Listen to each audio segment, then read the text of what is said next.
What really goes on in a narcissist's head? Often, both overt and covert narcissistic individuals operate with an extremely thin layer of psychological self-protection. From a clinical perspective, this means their internal sense of self is so fragile that even mild feedback is experienced not as information, but as an existential threat. Psychologists describe this as narcissistic vulnerability. Any criticism, no matter how gentle, constructive, or factual, is immediately catastrophized. What might be a simple observation to a healthy person becomes, in their inner world, a declaration of war. You hurt me. You attacked me. You're trying to destroy me. This is why their reactions feel so disproportionate and bewildering. You're not responding to the content of the conversation anymore. You're witnessing a nervous system in survival mode, fighting to preserve a collapsing self-image. Narcissistic and emotionally abusive individuals genuinely think differently than psychologically integrated adults do. This is not merely a personality quirk. It is rooted in deeply ingrained cognitive distortions. Psychologists who study narcissism emphasize that these thinking errors are not random. They exist to protect the ego at all costs. When you begin to understand these distortions, something critical happens. You stop personalizing their behavior. You realize their reactions are not evidence of your wrongdoing, but symptoms of an internal system built on self-protection, blame-shifting, and emotional immaturity. Understanding these patterns does not excuse the abuse, but it does empower you to respond strategically rather than emotionally. One of the most fundamental distortions is all-or-nothing thinking, often referred to as black and white thinking. This is a hallmark of emotional immaturity. In this mindset, people are either entirely good or entirely bad, right or wrong, victim or villain. Narcissists almost always place themselves in the all-good category while assigning others to the all-bad role whenever conflict arises. Psychologically, this serves as a defense against shame. If they allowed nuance, if they admitted they could be both flawed and worthy, their fragile self-concept would crumble. For the victim, this distortion is deeply destabilizing. You are idealized one moment and devalued the next, leaving you constantly trying to regain footing in a world that keeps shifting beneath you. Healing begins when you recognize that no amount of explaining will introduce nuance into a mind that is structured to reject it. Closely tied to this is entitlement thinking. When psychologists peel back the layers of narcissistic behavior, what often emerges is a core belief of specialness. The narcissist does not merely want fair treatment. They believe they deserve more. More understanding, more forgiveness, more flexibility, more admiration. In therapeutic settings, this often surfaces as an unspoken assumption of superiority. I'm smarter, I see things faster, I'm more capable, the rules don't quite apply to me. This belief system allows them to justify demands, double standards, and exploitation. For the partner, entitlement feels like chronic imbalance. You give, accommodate, and adapt while your needs are framed as burdensome or unreasonable. Recovery involves rebuilding a sense of equal worth and recognizing that healthy relationships do not require you to earn basic respect. Another core distortion is the externalization of blame. From a psychological standpoint, narcissists lack the internal structure necessary for sustained self-reflection. Responsibility triggers shame, and shame is intolerable. As a result, accountability is deflected outward. I didn't do that. If I did, it wasn't that bad. If it was, I didn't mean it. And if it hurt you, you're overreacting. This cascade of minimization and deflection is not accidental. It is a defensive reflex. For victims, this creates profound self-doubt. You start questioning your perceptions, your memory, even your sanity. Trauma specialists emphasize that naming this pattern is essential. When you stop engaging in circular arguments about who's at fault and instead focus on how behavior affects you, you reclaim your psychological grounding. Many narcissistic individuals also rely heavily on grandiose fantasies. In more extreme cases, these fantasies revolve around success, power, admiration, or exceptional destiny. Psychologists understand this as compensation for deep feelings of inadequacy. The fantasy self becomes a refuge from an internal world that feels empty or shame-laden. These fantasies reinforce superiority, justify entitlement, and fuel blame shifting. For the partner, being close to this fantasy can feel intoxicating at first. You are invited into a future that promises greatness. Over time, however, you realize you are not a partner in this vision. You are a supporting character meant to reflect admiration.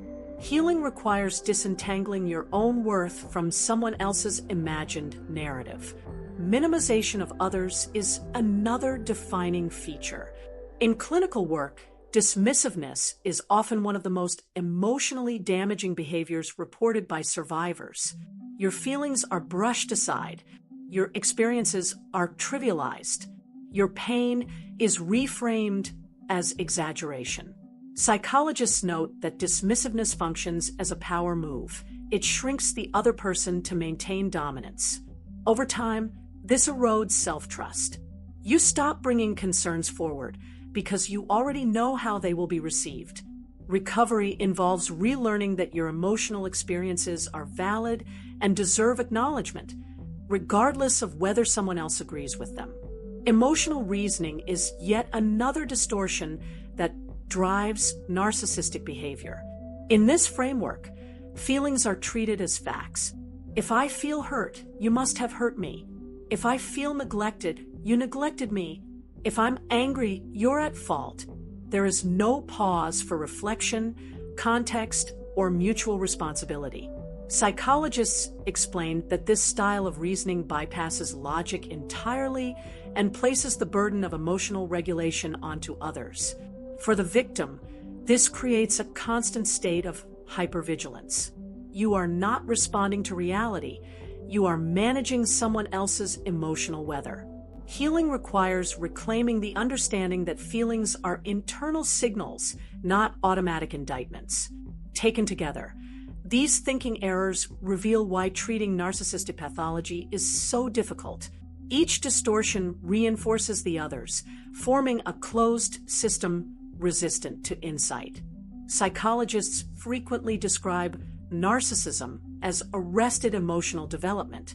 These are patterns we expect to see in children: black and white thinking, blame shifting, fantasy, entitlement, not in emotionally mature adults. Growth would require confronting shame, tolerating accountability, and integrating complexity. That work is possible, but only if the individual is willing, and many are not. For you, the path forward is not about fixing these distortions in someone else. It is about recognizing them, understanding their impact, and protecting yourself. When you see the patterns clearly, you stop chasing resolution in places where it cannot exist. You begin to invest your energy where growth is possible, within yourself. And that, from a psychological standpoint, is where true healing begins. Projection is often the moment when victims begin to feel truly unmoored from reality. From a psychological perspective, projection is one of the most primitive defense mechanisms, rooted in early developmental stages where the self cannot yet tolerate internal conflict. When a narcissistic individual accuses you of being selfish, manipulative, cold, or abusive, clinicians frequently observe that these accusations mirror traits they themselves are exhibiting but cannot consciously own. To accept responsibility would trigger intolerable shame. So the psyche exports the trait outward. For the narcissist, this offers immediate emotional relief. For the victim, however, projection is corrosive.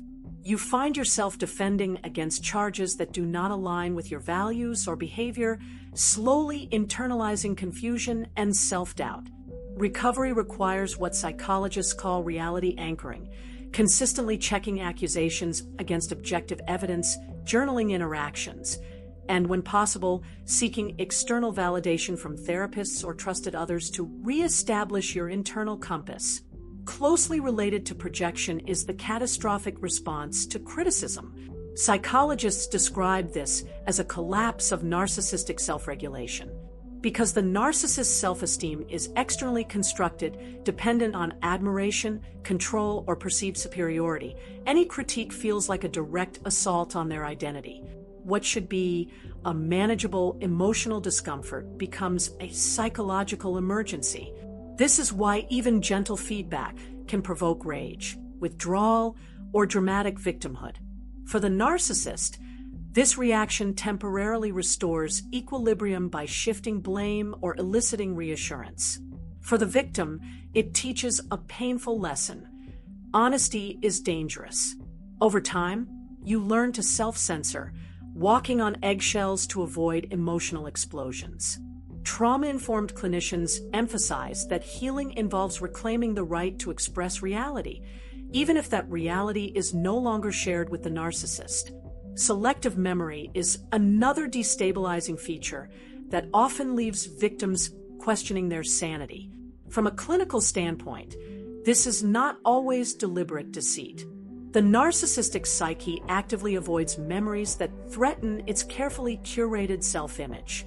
Painful incidents are minimized, distorted, or blocked entirely. "I don't remember" that becomes both shield and weapon. For the narcissist, this amnesia preserves internal coherence. For the victim, it erases lived experience. This is where many survivors begin to experience symptoms of gaslighting trauma, hypervigilance, rumination, and chronic self-doubt. Psychologists recommend documentation as a protective strategy, not to convince the narcissist, but to protect your own narrative from being rewritten.